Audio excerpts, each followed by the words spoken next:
أعوذ بالله السميع العليم من الشيطان اللعين الرجيم.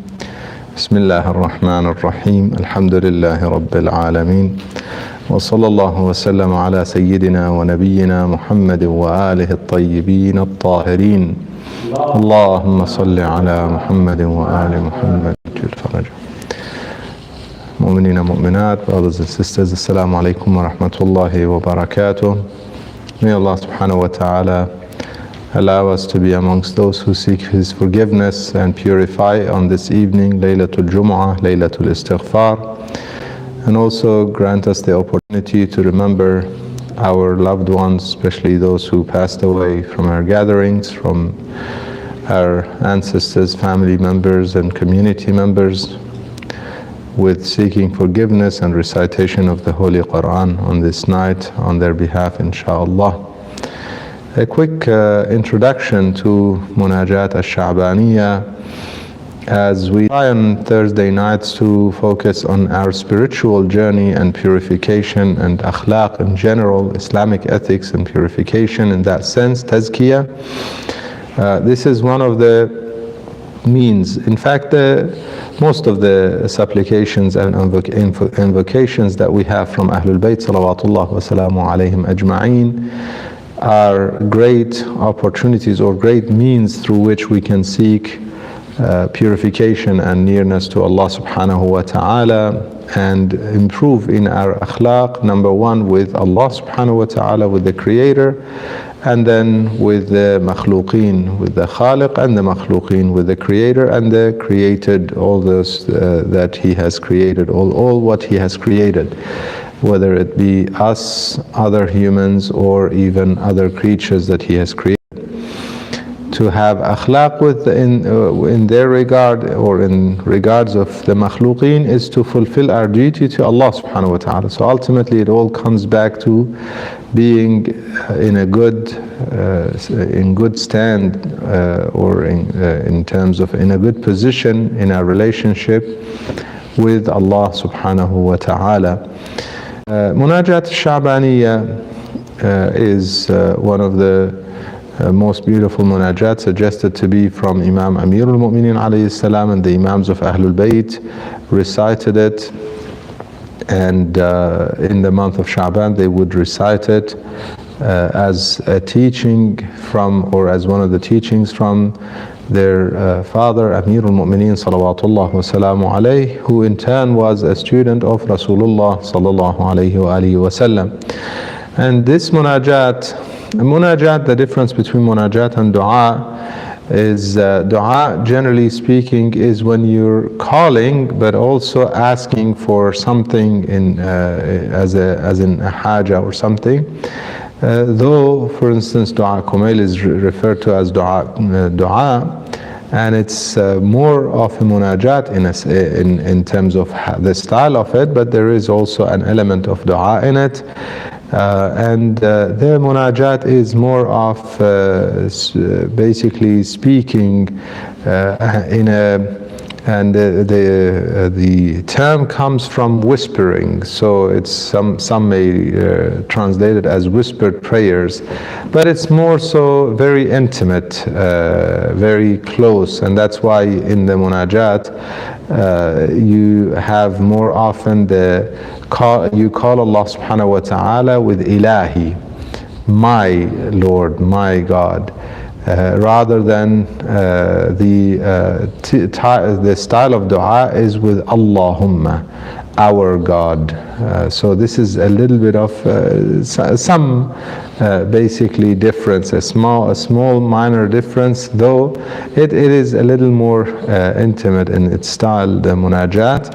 And it starts with, and again, even this, not just the way you call Allah subhanahu wa ta'ala, but, or the term you use to call Allah subhanahu wa ta'ala, but also the way you call Him. So the Imam starts with obviously with the salawat, as it is a great introduction to every dua. Allahumma salli ala Muhammad wa Muhammad, and it is part of the dua. That salawat in there is part of the dua. In some supplications we try to start ourselves, like some mu'mineen may start dua kumail with salawat before they start the dua, but the dua does not start with salawat. It starts with Allahumma inni as'aluka bi rahmatika allati wasi'at kulla shay, and so on.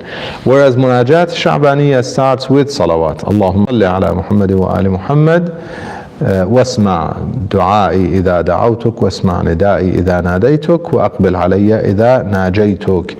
A beautiful start of the dua where he's almost teaching us to beg Allah subhanahu wa ta'ala to hear us.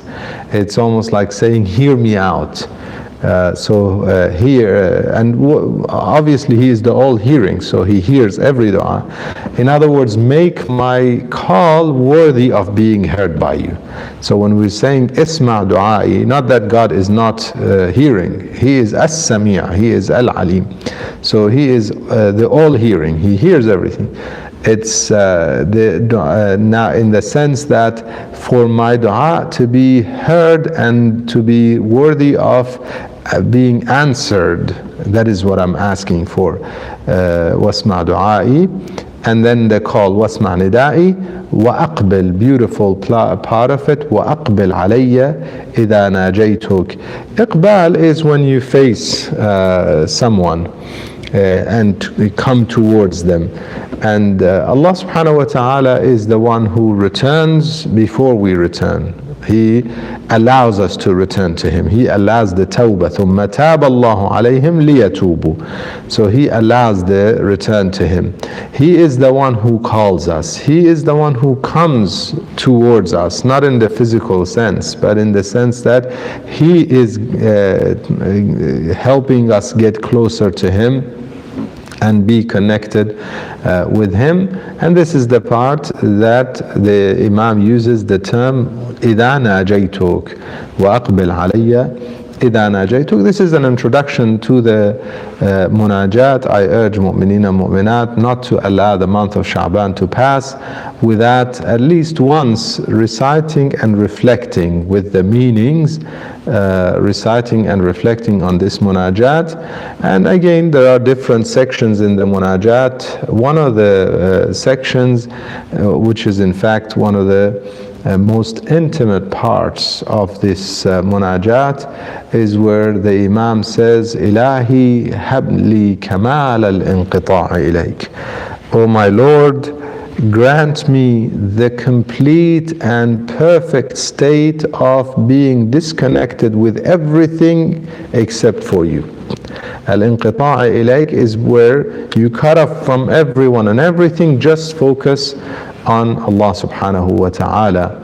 And this meaning actually is repeated in multiple lines of the dua, that for instance, Ilahi habli qalban yudnihi minka shawquh. Grant me a heart that is always yearning and has that missing feeling for you, therefore he is getting closer to you. Yudnihi minka shawquh. We're often, our hearts, our minds are focused on certain worldly things, whether it be a meal that we are anticipating, a paycheck that we're anticipating, a marriage that we're anticipating, something worldly, or a project that we're anticipating the finish of or the achievement. All of these things that we often cling our hearts to, or our hearts cling to those things, the Imam teaches us that we should only have hope in Allah subhanahu wa ta'ala, the heart to be only yearning and missing the presence or the nearness to Allah subhanahu wa ta'ala, being in the presence with Allah subhanahu wa ta'ala, with the God, with the Creator.